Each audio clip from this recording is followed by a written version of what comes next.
Hola, buenos días. Hoy vamos a empezar con la parte de transformación de los transformadores, básicamente.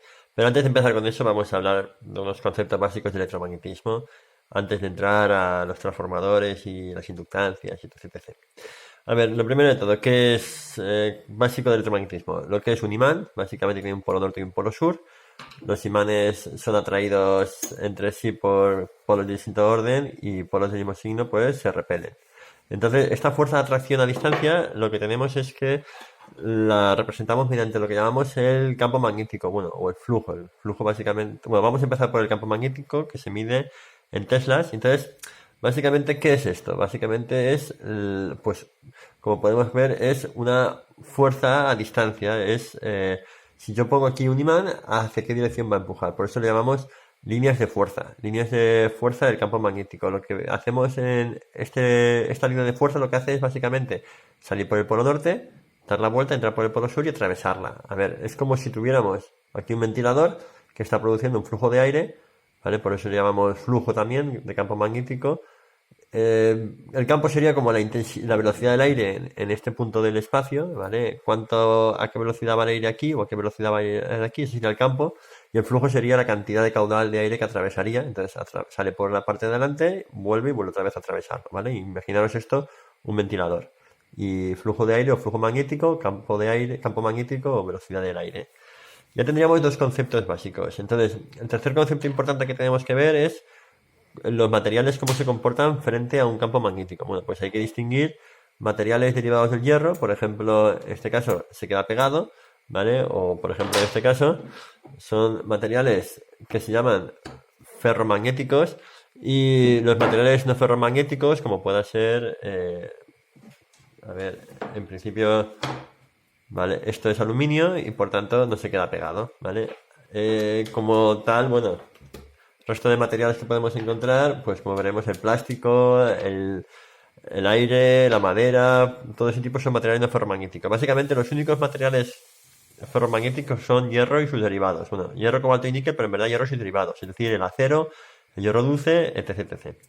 Se llaman ferromagnéticos porque tienen una propiedad y es que cuando son en principio influenciados por otro campo magnético, reorientan sus átomos en esa misma dirección. Cada átomo hay que entenderlo como si fuera un pequeño imán y lo que hace es, de alguna forma, canalizar o dejar pasar el flujo del campo magnético a través suyo. Entonces, hablamos de un concepto que es la permeabilidad magnética relativa, que básicamente es el equivalente a la conductividad eléctrica en los conductores de la electricidad. En este caso, un material ferromagnético tendrá una permeabilidad relativa muy alta, es decir, que dejará pasar el campo magnético por aquí en vez de por el aire. A ver, esto es interesante porque si nosotros lo que nos encontramos es que le estamos dando un camino por hierro para circular, pues el campo magnético en vez de ir por aquí, va a ir por aquí y perderá fuerza. De hecho, bueno, pues eso, vemos que aquí el campo fundamentalmente se concentra a lo largo de esta dirección, ¿lo veis? Se ve un poquito mal porque está fuera del hierro, pero en principio el campo va por el hierro claramente, ¿vale? Vendría por aquí y volvería, ¿vale? Esto es lo que sería un circuito magnético, que sería un camino cerrado con materiales ferromagnéticos. Entonces, bueno, hasta ahora hemos estado hablando de lo que son los imanes, pero vamos a ver que en la práctica nosotros para hacer un imán lo que vamos a utilizar es lo que llamamos una bobina o un solenoide, es decir, bueno, o un electroimán, básicamente. ¿Esto qué es? Bueno, pues un electroimán básicamente es en principio, un trozo de hierro al que, bueno, dentro porque es hierro, una bobina puede ser también con aire en el núcleo, pero básicamente lo que estamos haciendo es coger y hacer que la corriente circule dando vueltas alrededor de dicho imán. Entonces, si nosotros aquí le ponemos tensión, vamos a ver qué pasa y vamos a ver que se comporta igual que si fuera un electroimán. Vale, pues conectamos entonces la bobina a una fuente de alimentación de corriente continua. Le estamos metiendo aquí 6 voltios. Y entonces, ¿qué pasa? Que la corriente empieza a circular en esta dirección y vemos pues que su comportamiento es análogo al de un electroimán. Fijaros que si quito el hierro, pues la potencia del campo magnético es mucho menor. Es decir, que lo que hace el hierro básicamente es facilitar la conducción del campo magnético. De hecho, para hacer un camino cerrado con mucha facilidad para que circule, lo que haremos será lo siguiente. Cogeremos un circuito magnético y lo cerraremos, ¿vale? Entonces, ahora tenemos un campo magnético circulando por aquí. De hecho, la intensidad del campo es tan fuerte que soy incapaz de separarlo. A no ser que, pues, coloque un pequeño espacio de entrehierro. Por ejemplo, si cogemos un pequeño trozo de papel, hacemos aquí un espacio de entrehierro y ya solamente con esa pequeña separación volvemos a conectar el imán. Entonces, ahora haciendo un poco más de fuerza, sí que somos capaces de separarlo. ¿Por qué? Pues porque al hacer el camino más difícil, lo que vamos a encontrar es lo siguiente, que cuanto mayor dificultad tiene el campo magnético para circular, menos intensidad de campo magnético, menos potencia tendrá el imán y por tanto más fácil es la forma de separarlo. Bueno, esto en cuanto a los electroimanes. Fijaros que vamos a encontrar electroimanes o bobinas o solenoides en muchas aplicaciones. Por ejemplo, cuando nosotros tenemos pues un motor eléctrico, ¿vale? Vemos que externamente lo que tenemos aquí que es pues una bobina. En este caso tenemos aquí la bobina que da vueltas, aquí otra bobina. Esto es el núcleo de hierro que produce que el campo magnético circule en este sentido. O por ejemplo, aquí tenemos otro motor eléctrico, aquí tenemos la bobina, ¿vale? Aquí lo tenemos desmontado, que se ve mejor, ¿vale? Aquí tenemos la bobina, en este caso pone 220 voltios, 50 hercios, y lo que está haciendo es hacer que circule el campo magnético, y aquí vamos luego a meter un rotor y vamos a hacer girar el motor, por ejemplo, ¿vale? Esto sería aplicaciones de circuitos magnéticos que los que nos encontramos en electromagnetismo. Por ahora, simplemente con que sepamos lo que es un electroimán y lo que es un campo magnético, podemos pasar al siguiente concepto. El siguiente concepto que vamos a ver es la ley de inducción de Faraday. Faraday lo que viene a enunciar es que cuando tenemos una bobina y tenemos un flujo magnético que atraviesa dicha bobina, ¿vale? Recordad que el flujo era como el caudal de aire. Por ejemplo, en este caso tenemos por aquí saliendo campo magnético que atraviesa la bobina. Bueno, pues cuando el flujo magnético que atraviesa dicha bobina varía, ¿vale? Esto es lo que viene a decir la fórmula, variación de flujo con respecto del tiempo, pues lo que va a producir es un voltaje inducido. Es decir, bueno, en concreto habrá que poner un negativo, pero lo que viene a decir básicamente es que si por lo que sea la cantidad de flujo que atraviesa la bobina varía, ya sea por ejemplo porque yo alejo la bobina o la acerco, o porque giro, o porque pierde fuerza el imán, por lo que sea, en ese caso se produce voltaje inducido. Y esto nos permite explicar tres máquinas básicas o tres principios básicos o elementos básicos en electrónica. Uno es un generador en concreto un generador eléctrico. Básicamente aquí tenemos un pequeño generador eléctrico didáctico. Lo que tenemos aquí es el imán produce un campo magnético y si nosotros hacemos girar la bobina, lo que estamos viendo es que el flujo de magnético que la atraviesa pues va cambiando de positivo a cero, negativo, cero, y eso va a producir aquí un voltaje inducido, ¿vale? Debido a que estamos girando el rotor dentro de un generador. Esto sería una de las primeras aplicaciones del fenómeno de inducción de Faraday. Pero vamos a ver que hay dos más, en concreto el de la inductancia, el fenómeno de autoinducción, que ahora lo explicaremos, y el siguiente es el del transformador. Para entender cómo funciona un transformador hace falta aplicar este concepto. Vale, pues en cuanto a la inductancia, vamos a ver el principio de funcionamiento. Cuando nosotros tenemos una bobina y hacemos pasar una corriente eléctrica, entonces se produce un flujo magnético. De hecho, la cantidad de flujo magnético que se produce depende de la intensidad que pasa. A mayor corriente, mayor campo magnético, obviamente, pero también depende del coeficiente de autoinducción. Esto de alguna forma lo que viene a decir es si el material es muy permeable, si se dan muchas vueltas y están muy concentradas, ¿vale? O algún otro factor externo, lo que va a hacer es que sea más potente el imán. De alguna forma, el coeficiente de autoinducción lo que está midiendo es cómo de potente va a ser el imán en función de la intensidad que le vayamos a introducir. Entonces, este coeficiente de autoinductancia se mide en herrios, con la letra H, y lo que está midiendo es eso, cuánta potencia tiene dicho imán. Entonces, ¿qué es lo que va a pasar? Si la corriente varía, aumenta o disminuye, por lo que sea, entonces la cantidad de flujo que está produciendo dicho electroimán también va a variar. Y por tanto, aplicando el principio de inducción de Faraday, nos encontramos con que al variar el flujo se produce un voltaje inducido. Es decir, que el voltaje inducido, sustituyendo de esta fórmula, nos sale L por variación de intensidad con respecto del tiempo. O sea, que cuando la corriente aumenta o disminuye, aquí aparece un voltaje inducido debido a dicha variación. Por ejemplo, cuando el voltaje aumenta, pues aparece un voltaje inducido que frena de alguna forma la corriente. Y en cambio, cuando el voltaje disminuye, aparece un voltaje inducido que lo que hace es intentar mantener la corriente constante. Esto básicamente se comporta como si fuera un amortiguador de las variaciones de corriente. Y por tanto veremos que es muy utilizado pues para filtros o para transformadores de ferrita. Entonces, según el tipo de, bueno, se clasifican según el tipo de materiales que tienen, puede ser al aire o con núcleo de hierro, núcleo de ferrita, e incluso podemos encontrar inductancias con bobinas variables. Bueno, aquí no se ve muy bien porque está en blanco y negro, pero iremos viendo este tipo de componentes cuando vayamos trabajando en circuitos electrónicos. Bueno, vamos a hacer algún ejemplo de esta fórmula numérica. Dice, tenemos una bobina y queremos calcular la tensión autoinducida en una bobina de 200 miliamperes y la corriente cambia de 2 a 0 amperios en 10 milisegundos.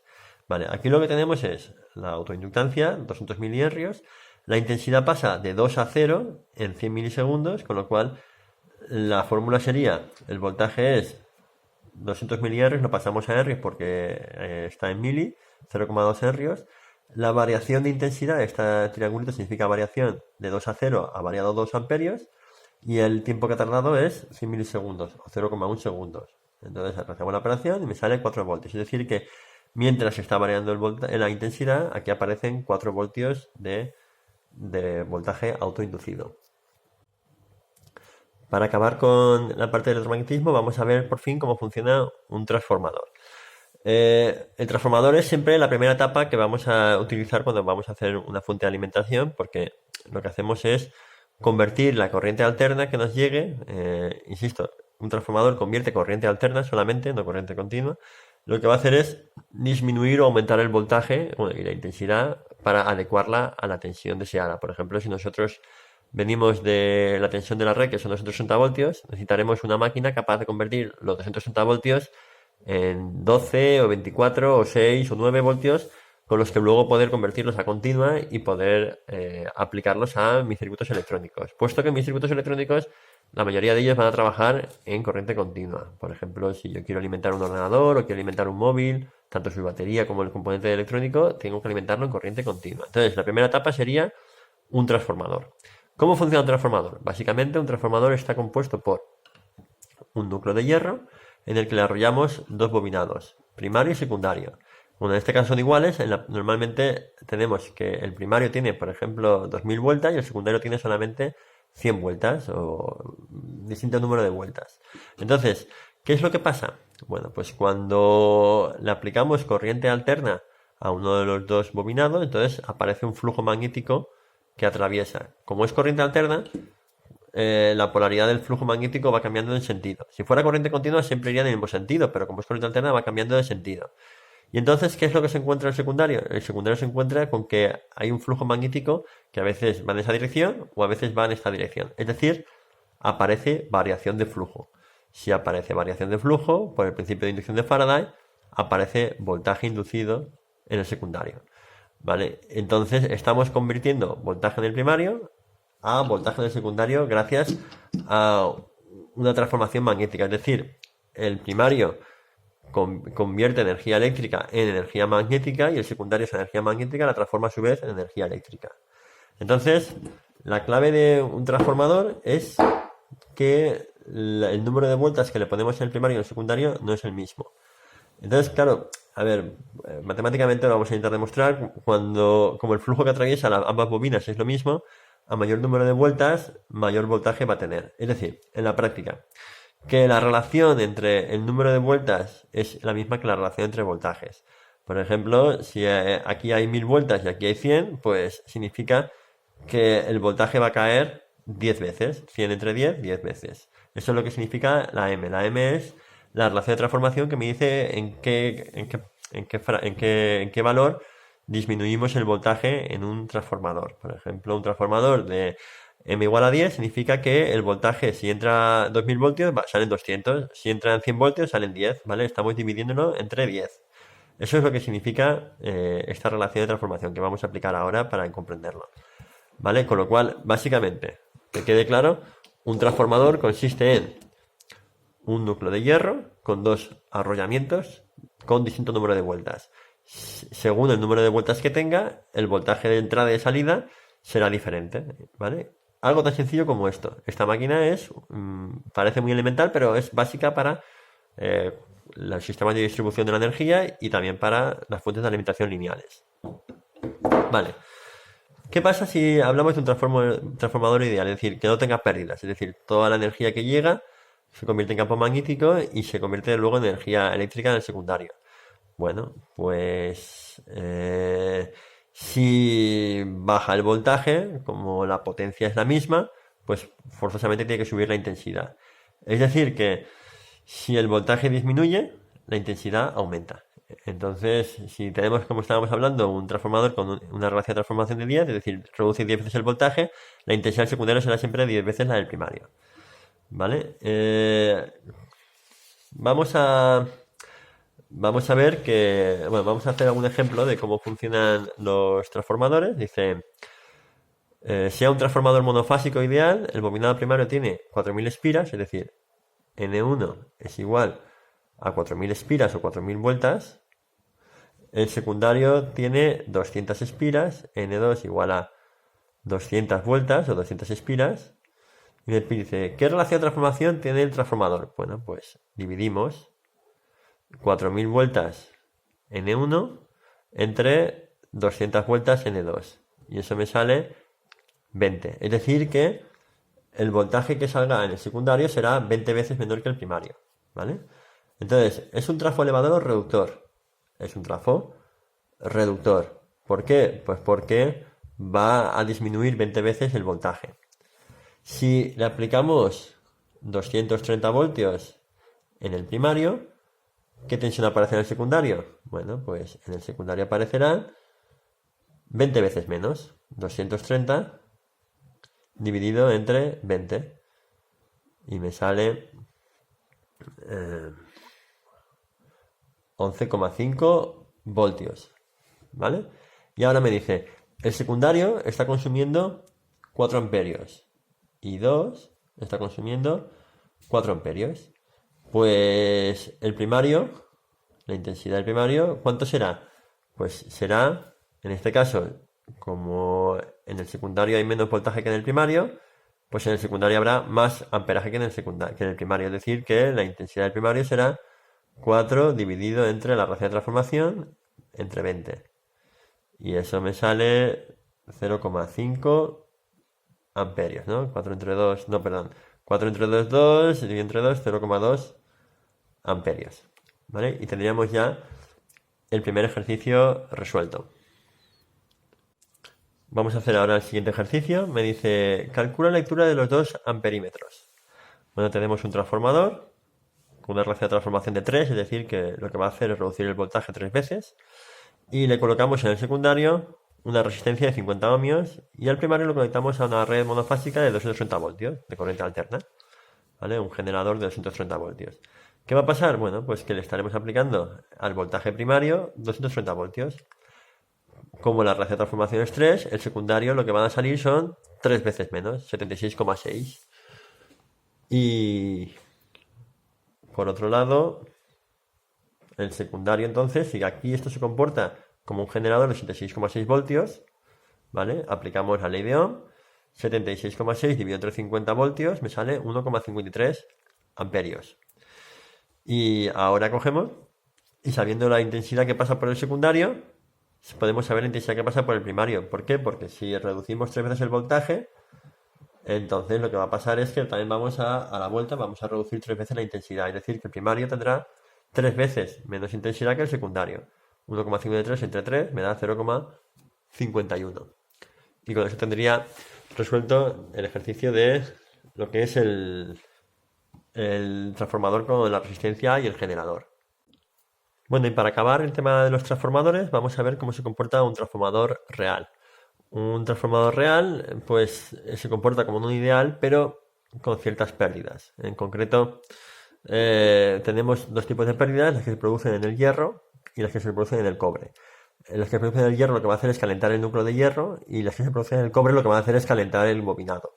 En principio, las de hierro son debidas pues, el proceso de imanación y desimanación. El hierro hay que imantarse, como está cambiando el flujo de sentido, pues a veces tendrá polaridad norte y sur y a veces una polaridad sur y norte, y eso hace que los propios átomos o los campos magnéticos de los átomos vayan cambiando de sentido 50 veces por segundo si la frecuencia es 50 hercios, y eso hace que se vaya calentando el material. Además, también hay un tipo de corriente que se llaman corrientes de efecto, corrientes de Joule, o corrientes eddy, que son unas corrientes que se producen debido al flujo magnético. Entonces, al variar el flujo magnético se induce una corriente circulares, y por ese motivo, cuando trabajamos en corriente alterna, vamos a encontrar que está laminado, porque entre cada lámina hay una capa de material aislante y así evita la circulación de esas corrientes. Bueno, eso, cuando veamos un núcleo laminado es por eso, porque es de corriente alterna, para así reducir el calentamiento del hierro. Y luego, por otro lado, tenemos las pérdidas en el cobre, que es las que se producen en los bobinados debido a la circulación de corriente. Como por el secundario siempre circula más corriente que por el primario, generalmente casi todo el calentamiento se produce en el secundario. ¿Vale?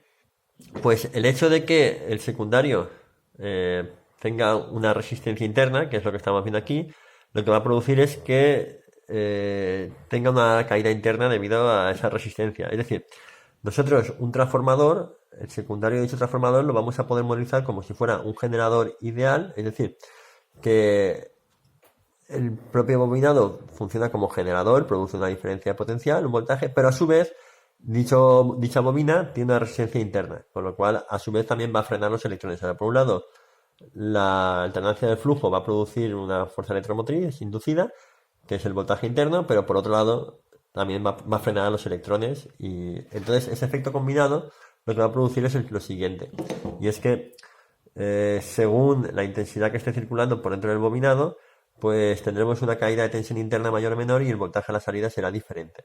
A ver, vamos a ver un ejemplo numérico para que lo entendamos. Dice, calcula los valores de voltaje y resistencia interna del secundario de un transformador a partir de las medidas de tensión e intensidad en vacío y en carga en bornes del secundario.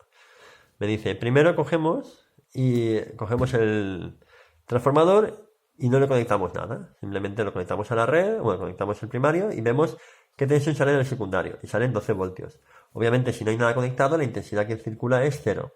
Con lo cual, si por aquí dentro están circulando 0 amperios, la resistencia interna no produce una caída de tensión, con lo cual el voltaje interno y el voltaje externo es el mismo. Con lo cual, deducimos que el voltaje interno son 12 voltios, que es la medida que hemos obtenido en el ensayo de vacío. ¿Vale? Eso es el voltaje interno que tiene el transformador. Luego cogemos y hacemos en carga, es decir, le conectamos una resistencia que consume esta intensidad y medimos el voltaje aquí y me sale que en vez de ser 12 voltios ha bajado a 11,7. Uy, ¿a qué se debe esta variación de voltaje? Pues se debe a que esta resistencia interna, al pasar circular corriente, pierde voltaje. ¿Vale? Por la ley de Ohm, el voltaje de una resistencia es I por R. Entonces, ¿cuánta diferencia de voltaje hay? Entre 12 y 11,7 son 0,3 voltios. Eso es el voltaje que se ha perdido en la resistencia. Entonces, sabiendo ese voltaje, sabiendo la intensidad, obtenemos la resistencia interna como 12 menos 11,77 partido 0,368, porque son miliamperios, y me sale 0,6 ohmios. Es decir, que nuestro transformador se va a comportar como un generador de 12 voltios con una resistencia interna de 0,6 ohmios. Y ahora vamos a ver eso qué consecuencias tiene. Dice, a partir de estos valores, ¿qué tensión tendrá el secundario si aumentamos el consumo a 1 amperio? Es decir, si nosotros cogemos y en vez de hacerle circular 0,368 amperios, le hacemos circular 1 amperio, ¿qué va a pasar? Pues que ahora el voltaje externo será 12 menos lo que se pierda dentro de la resistencia interna, ¿vale? Es decir, el voltaje externo será igual al voltaje interno menos lo que se pierda dentro de la resistencia interna. Antes se perdían 0,3 voltios, ahora para calcular el voltaje perdido, pues sabiendo la intensidad y sabiendo la resistencia, y por R vemos que se pierden 0,6 voltios, es decir, que baja a 11,4. Fijaros que podemos hacer una gráfica dibujando el voltaje y la intensidad. Cuando la intensidad es 0, el voltaje de la pila o del secundario del transformador es 12 voltios. A medida que aumenta la intensidad, ¿qué pasa con el voltaje? Que va a ir disminuyendo. Y tendríamos 11,7 cuando consumimos esta intensidad, 11,4 cuando aumentamos el consumo y así sucesivamente hasta llegar a un punto que ya no sea capaz de dar más intensidad porque estamos superando la intensidad nominal de dicho cable. Es decir, que el propio bobinado tiene una capacidad máxima de soportar intensidad porque si le meto más intensidad de la que marca, lo que va a pasar es que se va a calentar y se va a fundir el aislamiento y entonces va a cortocircuitar o derivar. Vale. Entonces, esto sería una de las aplicaciones o de las consecuencias de el comportamiento que acabamos de explicar de un transformador real.